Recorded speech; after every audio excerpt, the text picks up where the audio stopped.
Ini adalah video kedua melanjutkan dari persamaan akuntansi yang telah dibuat, di mana perusahaan ini baru dibuka. Makanya pada saat transaksi awal, isinya adalah penanaman modal. Nah, kalau sudah ada transaksi, kita akan mencatatnya. Ada dua pilihan, jurnal umum atau jurnal khusus.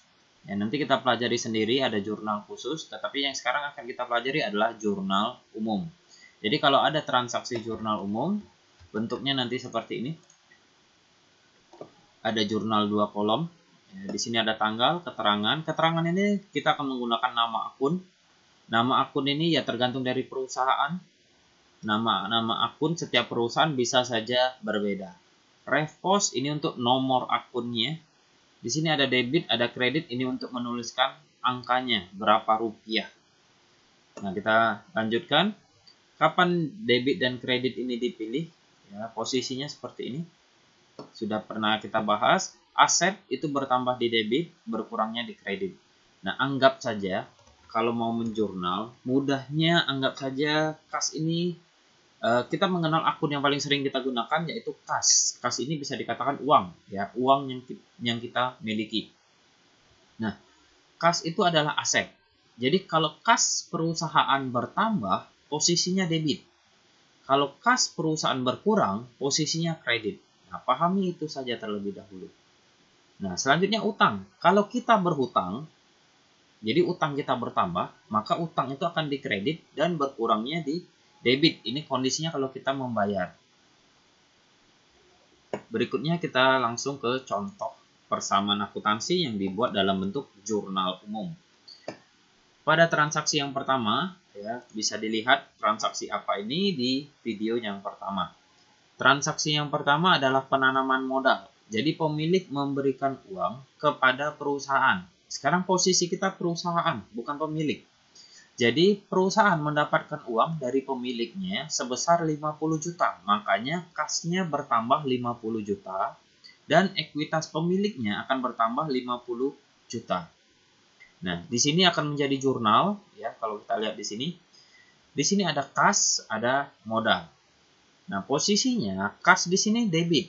Kenapa di debit? Karena kalau kita pahami dengan rumus ini tadi, aset itu bertambahnya di debit. Dengan perusahaan menerima uang, uang tadi akan menambah aset. Makanya kasnya posisinya debit karena bertambah.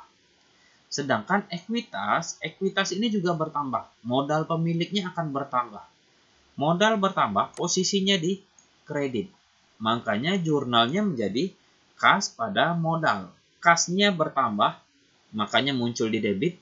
Modalnya bertambah, maka munculnya di kredit. Dan tinggal dituliskan angkanya. Kalau kredit, posisinya agak menjauh, ya. Yang penting agak terlihat. Jangan sampai terlalu dekat. Jadi agak ke kanan, agak ke kanan sedikit. Tidak harus terlalu jauh, bisa saja posisinya di sini. Ya. Tetapi jangan terlalu dekat, agar lebih mempermudah kita untuk melihat jurnalnya, mana debit, mana kredit. Jurnal berikutnya. Transaksi nomor 2, ini membayar sewa. Nah, kalau membayar sewa, kalian lihat kasnya berkurang. Nah, diingat lagi, aset bertambah di debit, kalau berkurang di kredit. Nah, ini berkurang. Kalau berkurang berarti ini posisinya kredit. Berarti kas ini posisinya kredit. Makanya kita lihat jurnal yang kedua, kasnya posisinya di kredit. Nah, debitnya adalah beban sewa karena kita membayar sewa.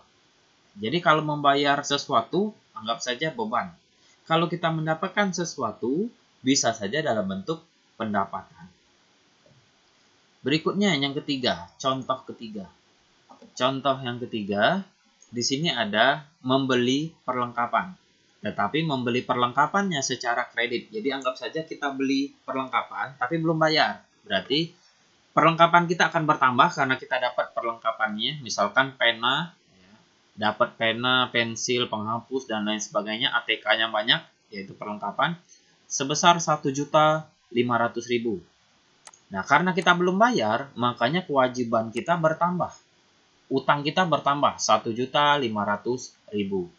Kembali lagi perlengkapannya bertambah, itu adalah aset, makanya perlengkapan nambahnya di debit. Sedangkan utang kita juga bertambah. Utang atau kewajiban itu bertambahnya di kredit. Bisa dilihat lagi di sini, kewajiban atau utang bertambahnya di kredit.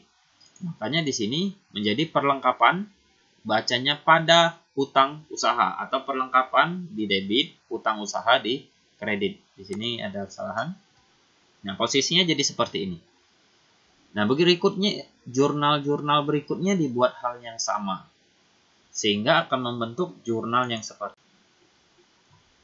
Nah, kita lanjutkan di jurnal umumnya. Kalau sudah dibentuk menjadi satu persatu, ya, diubah semua menjadi jurnal, nanti bentuknya jadinya seperti ini. Dan di sini dituliskan nama perusahaannya, jurnal umum, dan bulan dan tahunnya. Nah, di sini tanggalnya menyesuaikan dengan tanggal transaksi. Nah, saya ulangi lagi. Pada transaksi yang pertama adalah penanaman modal, kas kita bertambah, modalnya bertambah. Transaksi yang kedua, kita membayar beban sewa, maka beban sewa pada kas, ya, karena kasnya berkurang dan bebannya bertambah karena kita membayar beban. Lalu kita membeli perlengkapan tetapi ngutang. Berarti perlengkapan kita bertambah dan hutang kita bertambah. Lalu membeli peralatan, maka kalau beli peralatan tunai berarti kas kita berkurang dan peralatan kita bertambah. Karena kita dapat peralatannya tapi kita melakukan pembayaran, maka kas kita berkurang. Berikutnya kita mendapatkan uang dari jasa kita. Jadi kas kita bertambah dan pendapatan kita bertambah. Lalu bayar gaji, berarti kas kita berkurang lagi dan beban gajinya di debit. Berikutnya perlengkapan kita digunakan. Digunakan ini kita digunakan 1 juta, makanya beban perlengkapan pada perlengkapan. Karena perlengkapan kita dipakai. Perlengkapan ini contohnya pena, penghapus, pensil, dan lain sebagainya. Barang-barang kecil yang bisa habis dan langsung dibuang. Kalau pena, tintanya habis, tentunya kita akan langsung buang dan langsung beli baru. Ya, jadi tidak mengganti tinta atau semacamnya. Karena biasanya kalau perusahaan besar tentunya kalau penanya habis langsung dibuang. Jadi tentunya perlengkapan ini akan habis. Makanya nama lain perlengkapan adalah bahan habis pakai. Berikutnya, kalau sudah membuat jurnal umum sesuai dengan tahapannya, kita akan membuat buku besar. Jadi kalau sudah buat jurnal umum, kita buat buku besar. Nah, buku besar ini menyesuaikan dengan nama akun atau daftar akunnya. Nah, kalau kalian lihat di sini, ada banyak sekali nama akun. Ada kas, ada modal, beban sewa, perlengkapan kantor, dan lain sebagainya. Kalau ada 100 nama akun, maka akan ada 100 buku besar. Kalau ada 1000 nama akun, akan ada 1000 buku besar. Jadi, bentuk buku besar seperti ini, ya contohnya. Di sini ada contoh buku besar kas. Nah, ini baru yang satu, ya. Nanti ada nama lain buku besar piutang usaha. Ada buku besar perlengkapan, ada buku besar peralatan, dan seterusnya. Tabelnya bentuknya sama, hanya saja namanya, nama akun, dan nomor akunnya berbeda. Nah, sekarang kita langsung ke contohnya. Di sini, ini ada jurnal yang tadi sudah kita buat. Nah, nanti akan berbentuk seperti ini. Ya, kita akan masukkan satu persatu. Dan ini diralat.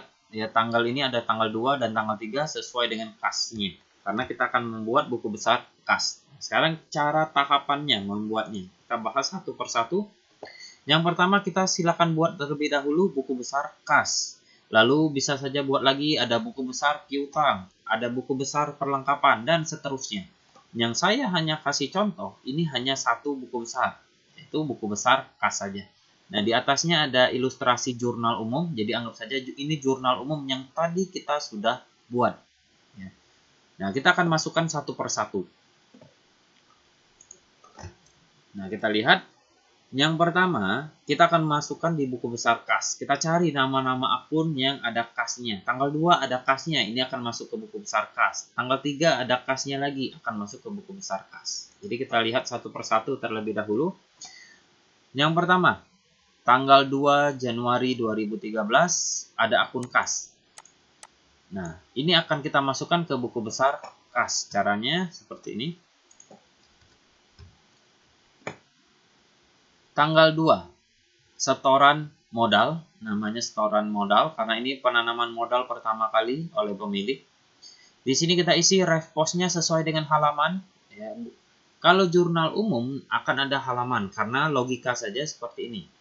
Kalau kalian menjurnal seperti ini baru halaman 1. Ya. Kalau ada 1000 transaksi dalam satu hari, tidak mungkin halaman 1 terus. Ya. Anggap saja kalian membuat di buku, ya tentunya halaman 1 pasti habis. Lanjut lagi ke halaman 2, halaman 3, dan seterusnya. Nah, makanya setiap membuat tabel jurnal itu akan ada halaman di sini. Halaman 1, halaman 2, dan seterusnya. Itu untuk membantu kita di buku besar. Jadi kita tulis JU ini jurnal umum halaman 1, makanya di sini 1. Kalau ini ada di halaman 3, berarti sini JU 3. Nah, kita tinggal masukkan di sini, kita lihat akun kas saja yang kita masukkan karena akun kas yang kita lihat di sini. Kas sebesar 50 juta. Posisinya kita lihat di debit. Jangan dirubah posisinya. Kalau masuk ke buku besar, maka posisinya di debit 50 juta. Lalu kreditnya kosong ya karena di sini tidak ada kreditnya bagian kasnya. Lalu di sini ada saldo, di sini debit 50 juta. Saldo ini saldo akhir ya. Karena ini angkanya baru 1, makanya di sini tertulis 50 juta. Nanti kita akan lihat pada saat transaksi yang kedua. Jadi, saya ulangi lagi. Tanggal 2 kita catat kas masuk ke buku besar kas. Berikutnya jurnal yang keduanya, akun yang kedua adalah modal. Modal ini akan masuk ke buku besar modal. Jadi buku besar yang berbeda. Kalau sudah dicatat, kita akan memberikan tanda ref post di sini.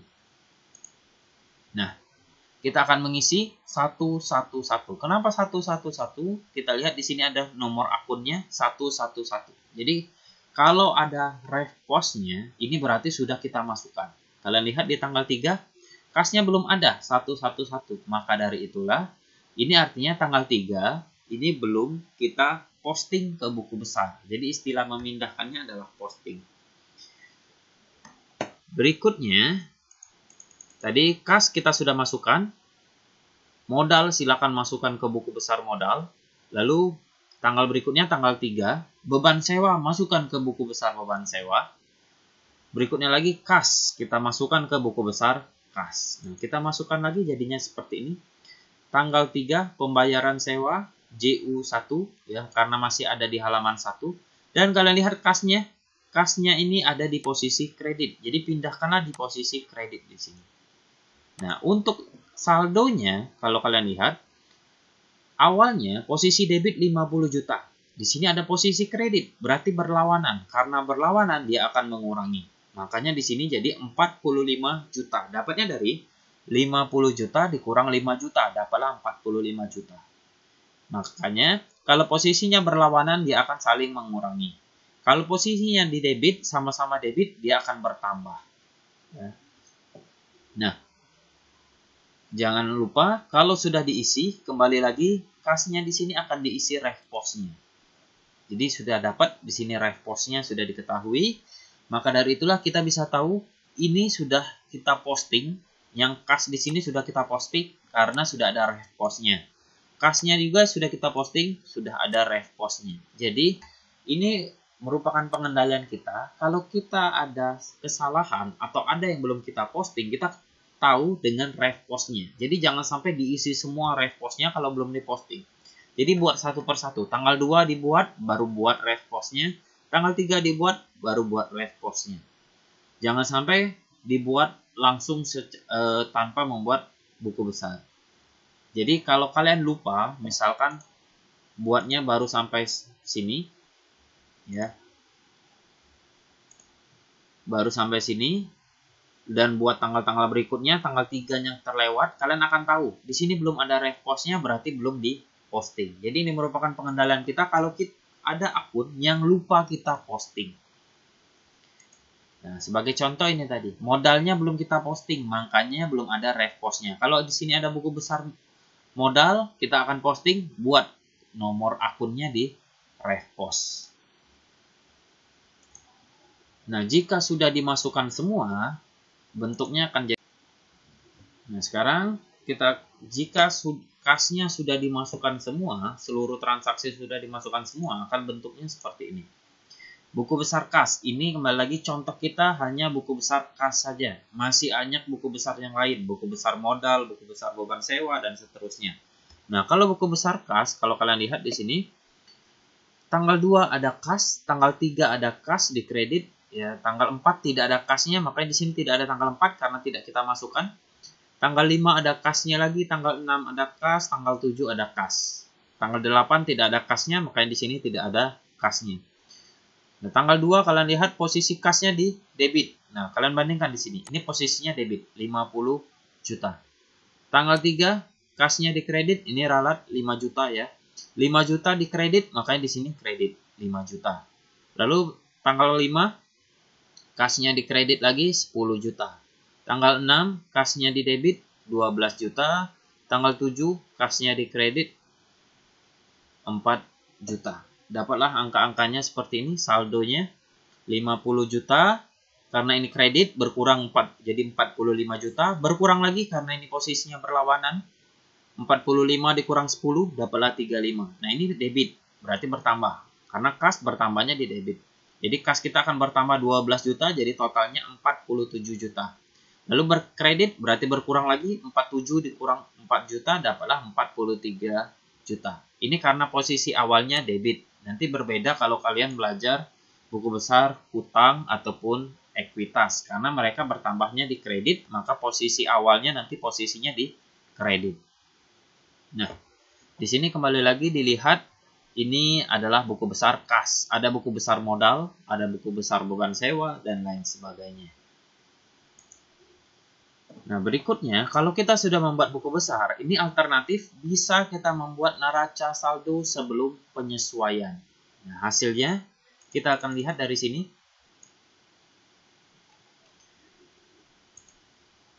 Nah, ini adalah neraca saldo sebelum penyesuaian. Angka-angkanya dapat dari mana? Angkanya dapat dari buku besar. Contohnya di sini ada buku besar kas yang tadi sudah kita buat. Angka terakhirnya adalah 43 juta. Kita masukkan 43 juta. Perlengkapan kantor dapat dari mana? Ya, lihat buku besar perlengkapan kantor. Peralatan kantor, cek juga buku besar peralatan kantor. Nah, ini hanya satu contoh saja tentang buku besar kas. Jadi dibuat saldo akhirnya semua. Saldo akhir setiap buku besar. Nah, kalau di sini contohnya tadi ada 1, 2, 3, 4, 5, 6, 7, 8, 9. Ada 9 akun, maka akan ada 9 jenis buku besar yang bentuk tabelnya sama, hanya saja judulnya saja yang berbeda. Nah, di sini ilustrasi yang kita buat, yang ini adalah perusahaan yang baru dibuka. Makanya di sini langsung tanggal 2 setoran modal tunai. Tetapi kalau ini perusahaan yang sudah ada saldo awalnya, maka yang pertama kali di sini adalah tanggal 1 Januari saldo awal. Ya, reposnya tidak ada JU-nya karena bukan dari jurnal umum, dan posisinya tinggal disesuaikan saja. Jadi sesuai dengan saldo awal. Jadi saldo awal akan masuk ke buku besar. Jadi yang pertama kali di buku besar itu adalah saldo awal, yang kedua dari jurnal umum. Jadi yang paling atas ini akan ada saldo awal jika perusahaan itu sudah lama berdiri. Seperti yang sudah pernah saya jelaskan di sebelumnya pada bagian ini. Jadi neraca saldo awal ini akan masuk ke buku besar. Kalau tadi contoh yang kita buat adalah perusahaan yang baru dibuka. Tanggal keduanya itu sudah ada setoran modal. Jadi kembali lagi saya penekanan di sini di buku besarnya. Buku besar di sini, ini contoh kalau dia perusahaannya baru dibuka. Tetapi kalau dia memiliki saldo awal, maka tanggal pertamanya ini adalah saldo awal. Saya kasih contoh tadi, 1 Januari saldo awal. Debit berapa? 100 juta. Debitnya di sini saldonya 100 juta. Barulah ada pengurangan dan penambahan seperti yang ada di sini. Itu saja, sekian dan terima kasih.